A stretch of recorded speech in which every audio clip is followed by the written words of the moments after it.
The White House signaled to Senate Republican negotiators Friday that they want to include retroactive relief this year for both individuals and employers subject to the Affordable Care Act's insurance mandate in a bipartisan health bill, according to individuals briefed on the matter, a request that is sure to anger Democrats.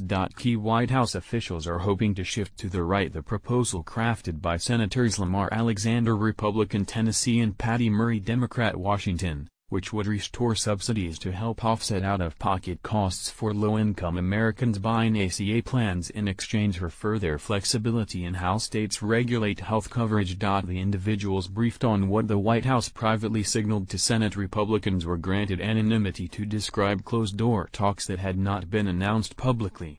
They said that nothing was final and that the negotiations were ongoing and could change rapidly. While the moves were part of what could become a more extended negotiation, the White House requests, which also include providing states with broader leeway, would derail the carefully crafted bipartisan package unveiled this week. The move to suspend federal enforcement of the current insurance mandates is an anathema to Democrats, who view the requirements as integral to the law's success. All taxpayers must now provide proof of insurance coverage or face a penalty. The current fine is $695 per adult and $347.50 per child, up to $2,085 per family, or 2.5% of family income, whichever is greater.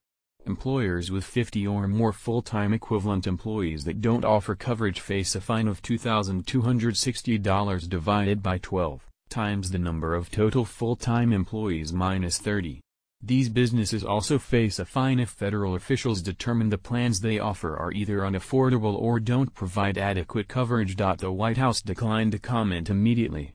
In a statement, Alexander said, "This is the normal legislative process with people of different views saying what they are for and against.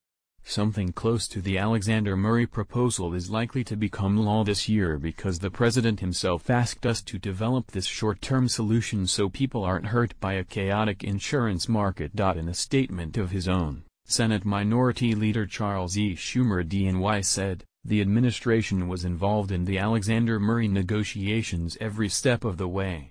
There is a broad bipartisan agreement that can pass the Senate right now. The administration should support it instead of floating other ideas that would further the sabotage both parties are trying to reverse." Insurers have described these mandates as critical to ensuring that enough healthy people buy coverage, which in turn translates into a broader risk pool.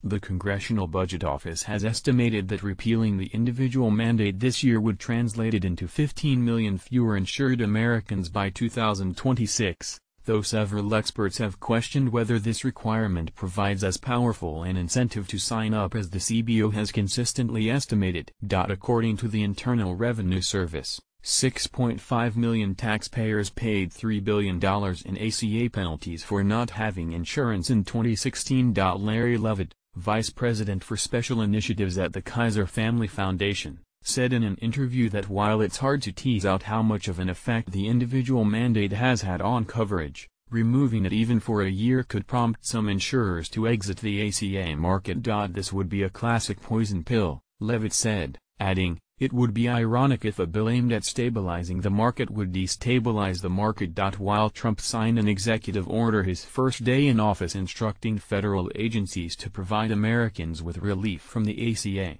the IRS just informed tax professionals this week that they need to provide proof of insurance with tax returns filed for 2017. The 2018 filing season will be the first time the IRS will not accept tax returns that omit this information, the IRS announced in its October 17 notice. Trump has sent mixed signals about the substance of the Alexander Murray plan, which was released on Tuesday. At first, he seemed to embrace it, before later backing away. In general, he has seemed supportive of trying to come up with a bipartisan deal of some kind. Senate Democrats have been pushing their Republican counterparts to bring the plan as it was released on Tuesday to the Senate floor for a vote. But GOP leaders have been more circumspect and have declined to commit to doing so. Trump ended the subsidy payments known as CSRs, arguing they were funded illegally. But he appears open to Congress passing a measure to appropriating funding for them, provided Republicans get adequate concessions from Democrats. The payments, which cover roughly 7 million consumers, would cost taxpayers about $7 billion in 2017 if they were funded through the end of the year.